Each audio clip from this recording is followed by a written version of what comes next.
Je vais inviter dans un premier temps Joachim Lebrun, directeur de l'APES, à nous rejoindre. Je vous en prie, installez-vous. Travailler sur la transition écologique que vous avez abordée lors de 15 ateliers ayant réuni 270 participants autour d'une problématique.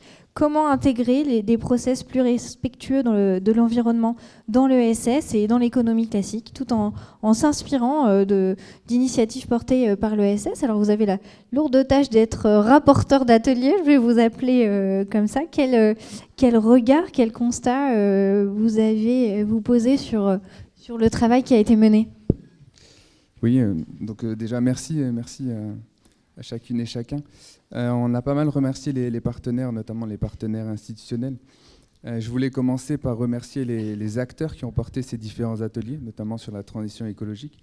Parce qu'effectivement, là, l'exercice, c'est d'être rapporteur, donc d'essayer de traduire au mieux ce qui a été travaillé par ces différents acteurs. Et j'espère que vous allez le voir, mais on sent un engagement très très fort de la part de ces différents acteurs. Donc on peut les remercier pour commencer. Et sur les constats, alors il y a énormément de choses, j'ai essayé de synthétiser. Mais il y a un premier constat qui est très positif, c'est qu'on voit que sur la question de la transition écologique, les collectivités locales et les acteurs de l'ESS se rassemblent assez naturellement. Les acteurs de l'ESS parce qu'ils sont des acteurs de terrain très présents sur tout un tas de thématiques, et les collectivités locales pour plein de raisons, sur des questions réglementaires, mais aussi depuis la question de la Covid-19, sont extrêmement présents sur les enjeux de la transition écologique. Et donc, ça en fait deux partenaires majeurs sur les territoires pour agir sur la question de transition. Ça, c'est intéressant à soulever parce que ce n'est pas toujours le cas. Un deuxième constat qui illustre un peu la manière dont les acteurs de l'ESS s'emparent de l'action de la transition écologique, c'est la question de l'ancrage local. On voit bien que les acteurs de l'ESS essayent autant que possible, pas tout seuls et avec d'autres, d'essayer de faire rayonner ces enjeux-là localement, en travaillant avec l'ensemble des acteurs, soit à l'échelle d'une filière ou soit dans une boucle d'économie circulaire, en essayant d'identifier les trous dans la raquette et comment petit à petit on peut créer un maximum de valeur locale en assemblant toutes les dimensions autour de projets d'économie circulaire et plus largement de transition écologique. Et dernier enjeu en matière de constat, qui illustre encore une fois la posture particulière des acteurs de l'ESS sur le sujet de la transition écologique, c'est que les acteurs de l'ESS revendiquent dans leur mode de faire qu'il y a une grande complémentarité entre la transition écologique et la transition sociale. Donc dans l'ESS, on fait de la transition écologique en intégrant des modes de faire particuliers qui se relient à la transition sociale. Ça, c'est quand même quelque chose de très très fort. On le voit dans la plupart des fiches qui ont été portées. La posture des acteurs de l'ESS, elle est sur la conduite du changement. Comment on accompagne sur les territoires les changements nécessaires pour agir en matière de transition écologique. Voilà pour les principaux constats. Vous avez identifié des leviers pour actionner cette transition écologique. Alors il y en a plusieurs, on peut peut-être pas toutes les citer, mais lesquels vous avez retenus? Oui, je pense qu'un premier levier, là il faut se placer du côté des collectivités locales. Je pense qu'en grande majeure partie, elles en ont conscience, mais ce n'est pas toujours le cas. C'est que sur les territoires, que ce soit sur les territoires ruraux, les territoires urbains ou périurbains, on a pas mal d'acteurs de l'ESS qui sont présents et qui sont présents sur tout un tas de thématiques, que ce soit sur la mobilité, sur la question de l'économie circulaire, et ça en fait une force. Les territoires sont déjà dotés d'acteurs qui sont en place, qui sont prêts à agir, qui sont prêts à travailler sur des partenariats. Ça, c'est un levier qu'il faut actionner le plus fort possible pour créer des dynamiques locales autour de la transition écologique. Un deuxième, qui n'est pas si simple, mais qui a été cité plusieurs fois, c'est pas forcément la poule aux œufs d'or, mais c'est un levier très important, c'est les outils qui permettent la structuration de dynamiques ancrées localement, et structuration au sens de multiparties prenantes. Comment collectivités, acteurs de l'ESS, acteurs de l'économie conventionnelle, on peut se structurer ensemble autour d'enjeux de transition écologique. Et pour ça, il y a des outils qui sont très, très intéressants. Il y a notamment la question des PTCE, donc des PTCE thématisés, soit à 100% sur la question de la transition écologique, il y en a et ça fonctionne bien, ou alors, à minima, on voit que les PTCE intègrent des actions liées à la transition écologique. Il y a un deuxième outil qui est intéressant, c'est la question des SIC, qui permet aussi, si elles sont centrées sur les questions de transition écologique, de travailler directement avec plusieurs parties prenantes, y compris la question des collectivités. Et je nuance tout de suite mon propos sur ce levier, qui est réellement un levier intéressant. Mais on était ce matin sur le Pays de Mormal avec une élue régionale, Madame Laine. Elle nous disait c'est des outils hyper intéressants, mais à condition de savoir lutter contre le scepticisme, parce qu'il y a bien des élus qui sont convaincus par les PTCE et les SIC, mais ce n'est pas toujours le cas. Et donc il faut réussir à démontrer que ça fonctionne et à travailler sur des enjeux de pédagogie, de prendre le temps de sensibilisation pour amener autant que possible les collectivités vers les enjeux portés par les acteurs de l'ESS et vers les outils qui permettent d'avancer ensemble, notamment sur les enjeux de transition écologique. On a parlé des leviers, mais il y a aussi quelques freins qui ont été identifiés lors de ces ateliers. On peut en citer quelques-uns peut-être ? Oui, je vais commencer par un frein qui pourrait faire polémique, mais il a été dit là précédemment que l'ESS, ce n'est pas une économie de la réparation. Certes, ça on l'entend, on le porte de plus en plus fort. Il y a un nouveau message qui est en train d'être révélé, d'être porté par les acteurs de l'ESS, notamment en matière de transition écologique. On le voit bien au fur et à mesure là, de la lecture des fiches et de la participation aux différents ateliers, ou même quand on croise des acteurs. Il y a tout un tas d'acteurs qui ont envie de porter le message suivant, c'est que l'ESS n'est pas une économie de la réparation, mais l'ESS n'est pas non plus ouvrir de nouveaux sujets, de nouveaux enjeux pour l'économie de marché. C'est pas ça l'objectif. Et donc il y a un intérêt à faire en sorte à la fois d'être en coopération, parce que clairement c'est quelque chose qui est revendiqué, qui est recherché, être en coopération avec les acteurs de l'économie conventionnelle, mais aussi à protéger, on est sur une logique de commun, faire en sorte que ce qui est porté par les acteurs de l'ESS, notamment en matière de transition écologique, soit respecté, autant sur la forme et sur le fond. Et donc ça pose la question de comment on garde une place pour les acteurs de l'ESS quand les sujets commencent à être portés par tout un tas d'acteurs, notamment par les acteurs du marché. Ça, c'est un premier frein. Et un deuxième, c'est la question des investissements. On en reparlait encore ce matin sur un super projet là, de PTCE sur le Pays de Mormal. C'est quand on est plusieurs, quand on fonctionne différemment, quand on est avec plusieurs collectivités de tailles différentes, communautés de communes, communautés d'agglos, communes, rurales, urbains, quand on a des acteurs différents, qui supportent les investissements.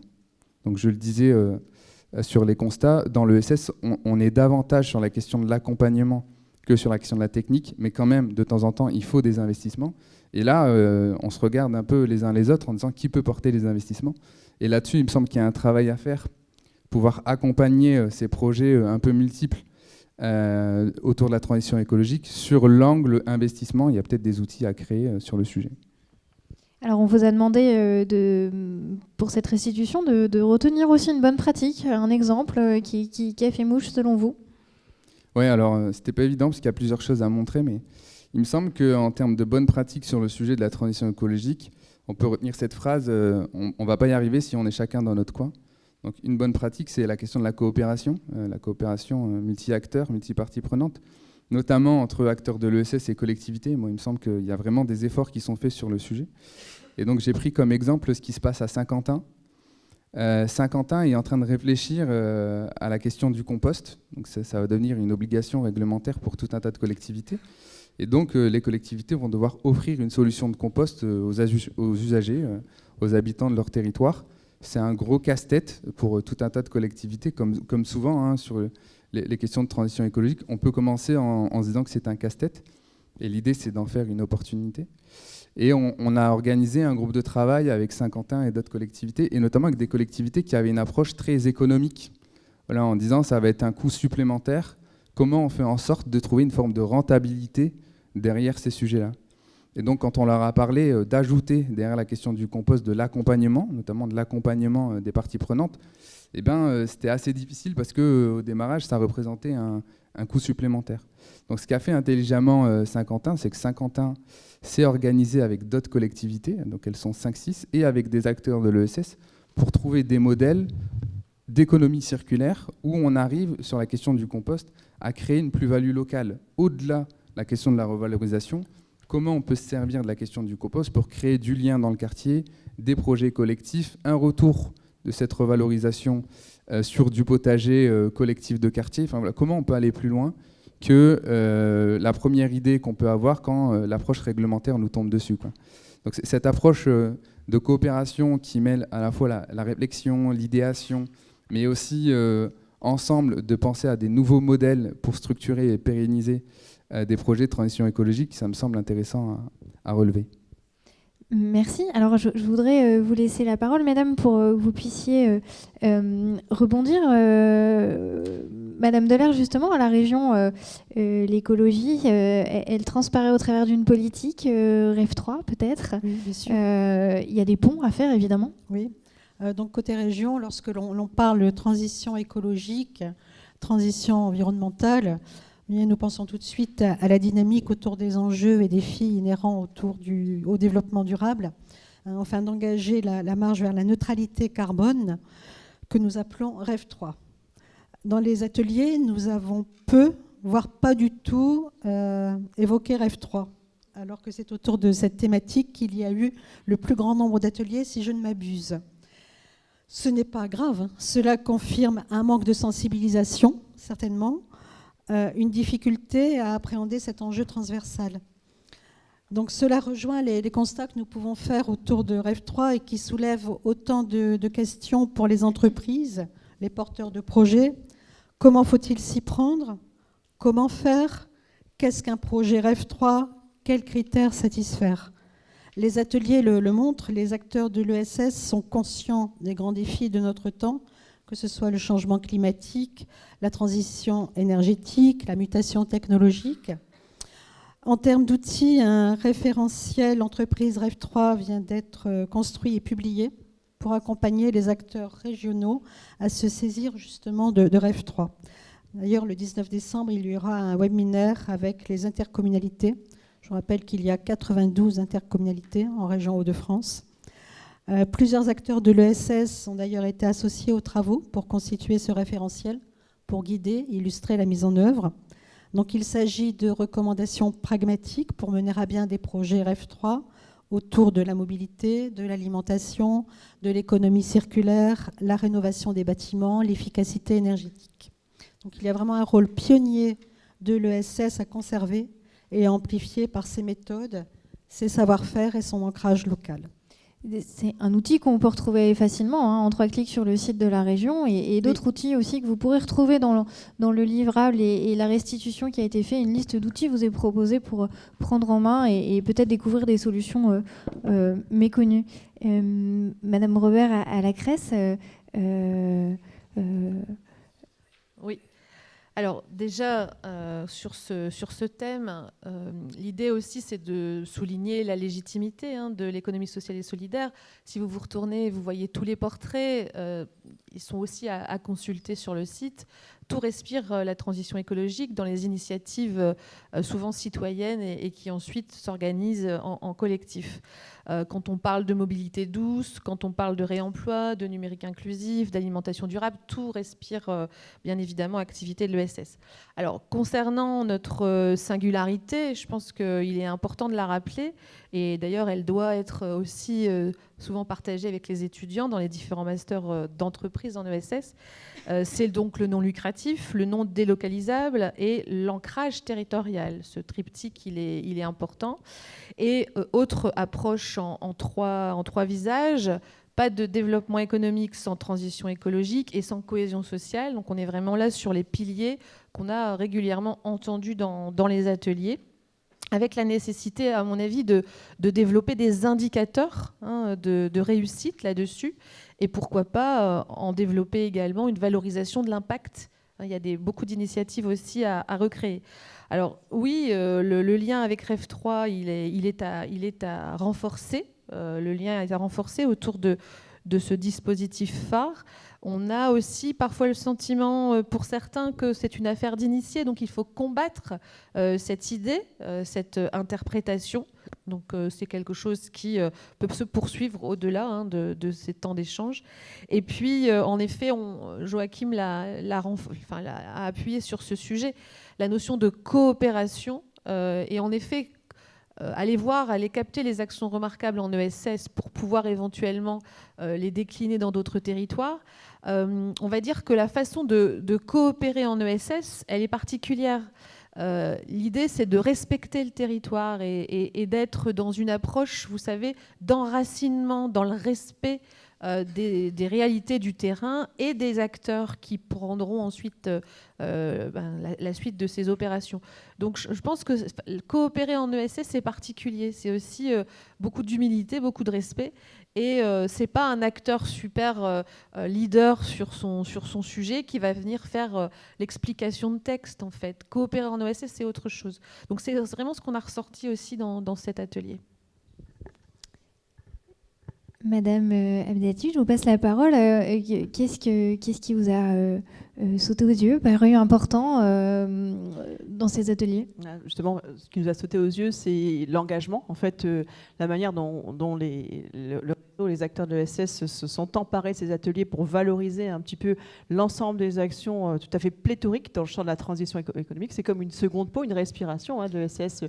On a l'impression que chaque acteur est vraiment engagé dans cette transition écologique, que ce soit par les actions de sensibilisation et d'éducation, par les initiatives inspirantes contre la production des déchets. Vous en avez évoqué une très belle sur Saint-Quentin, par des propositions alternatives sur la gestion de l'énergie, mais également par des actions tout à fait précurseurs en faveur de la mobilité, par des investissements en faveur de l'agriculture, de l'eau, de la biodiversité. Donc vraiment des actions essentiel pour le développement soutenable de nos politiques publiques. Et ce qui m'a vraiment marqué à la lecture en fait, des institutions et des ateliers, c'est le frein que vous n'avez pas évoqué, c'est celui de ce foisonnement à la fois d'accompagnement et d'aide de l'État pour pouvoir soutenir cet effort, cet engagement du réseau d'acteurs et le manque de connaissances possibles des financements auxquels les associations, pour pouvoir développer leur action, peuvent prétendre les financements de l'État.